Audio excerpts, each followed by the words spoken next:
Noong Biyernes ng gabi, nagumpisang mag-streaming sa Netflix ang advance episode ng kapamilya-seryeng Incognito, kung saan bida sina Daniel Padilla, Richard Gutierrez, Maris Racal, Anthony Jennings, Baron Geisler, Ian Veneracion at Kayla Estrada. Mula January 19 Linggo hanggang January 22, Miyerkules, ay nanguna ito sa top 10 TV shows in the Philippines sa Netflix.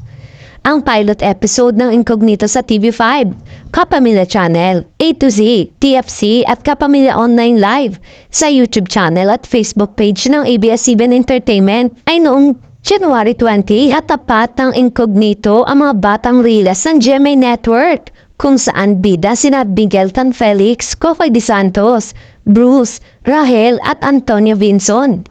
Sa unang bardagulan sa ratings ay wagi ang mga batang riles with 8.9% kontra sa Incognito na 8.7%.